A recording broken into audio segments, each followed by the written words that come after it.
tem um número crescente de pessoas na categoria dos chamados desigrejados. E esse é um dado importante, relevante e preocupante para a Igreja do Senhor.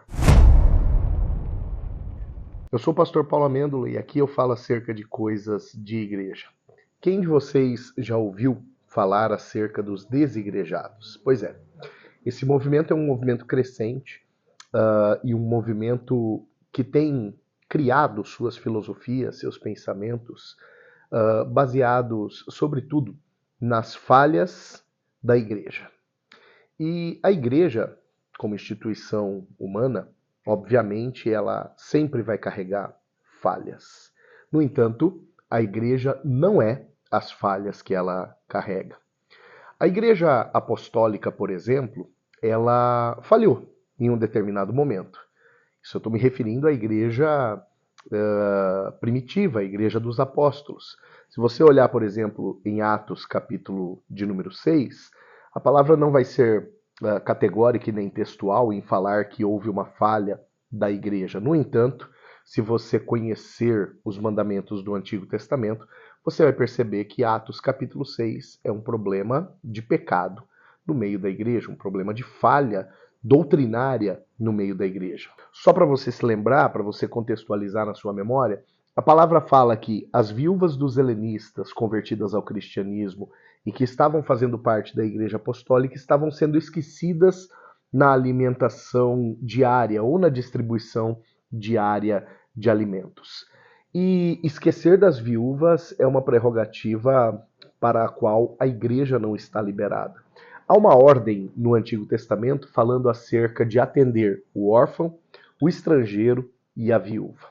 Alguém poderia argumentar dizendo o seguinte: olha, mas as viúvas dos helenistas não eram viúvas judias.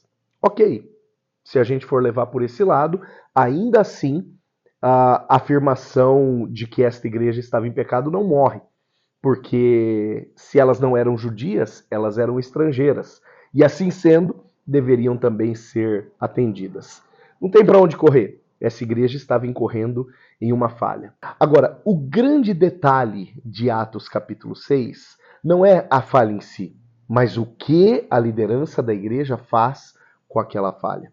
Imediatamente, ao saberem deste problema, os apóstolos convocam uma reunião com os líderes do povo e dizem para os líderes do povo: separem entre vocês 7 homens de boa índole, cheios do Espírito Santo, gente com boa fama, gente que tem uma voz de liderança, para que a gente possa confiar a eles este importante ofício. Perceba, a palavra não fala apenas de uma obrigação ou de um ofício da igreja, mas a palavra classifica este ofício como um importante ofício.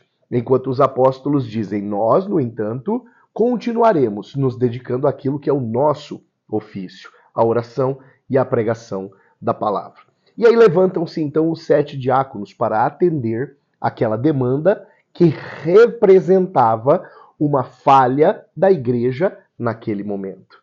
Então, de fato, a igreja tem falhas e ela tem o direito de ter falhas, porque nós, como humanos, temos o direito de ter falhas, e aqui eu não estou fazendo apologia nenhuma à manutenção do pecado na vida de alguém. No entanto, se a gente for entrar neste ramo do assunto pecado, aí nós podemos olhar para a igreja apostólica e tê-la como um exemplo. Havia um problema, havia uma falha, havia um pecado e imediatamente houve um esforço para corrigi-lo. Quem sabe o grande problema do desigrejamento nos nossos dias é que muitas pessoas não estão dispostas a corrigir as suas falhas, os seus pecados, não estão dispostas a serem confrontadas, ou quando são confrontadas, são quebráveis facilmente, são facilmente danificadas. As suas emoções gritam mais alto do que sua fé. E de repente, por conta disso, uma igreja acaba se tornando um ambiente incômodo para estas pessoas que encontraram na condição de desigrejamento uma condição para si mesmas melhor, para o seu bem-estar melhor. Eu quero concluir pensando que, em momento nenhum, Jesus firmou um compromisso com o nosso bem-estar. O compromisso de Jesus é com a sua palavra e, por consequência, com o efeito da sua palavra na nossa vida, com a nossa salvação, com a nossa redenção. E em muitas coisas a palavra de Jesus vai pegar no nosso calo. Ela vai ser uma pedra no sapato.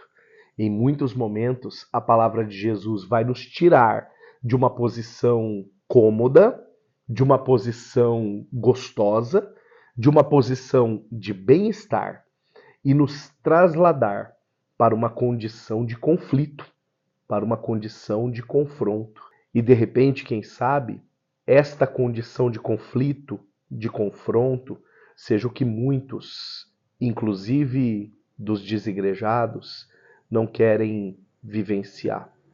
Reflita, se não fosse necessário a comunhão dentro do ambiente eclesiástico, acaso a palavra teria orientações específicas acerca da ordem de congregar, como é Hebreus 10, 25? Ou palavras que pressupõem o congregar como um hábito comum, normal, como a gente vê, por exemplo, em Atos 2, como a gente vê, por exemplo, em 1 Coríntios 14? Será que a palavra colocaria o congregar em um lugar tão natural e tão já pressuposto, se esta prática, a prática do congregar, fosse descartável?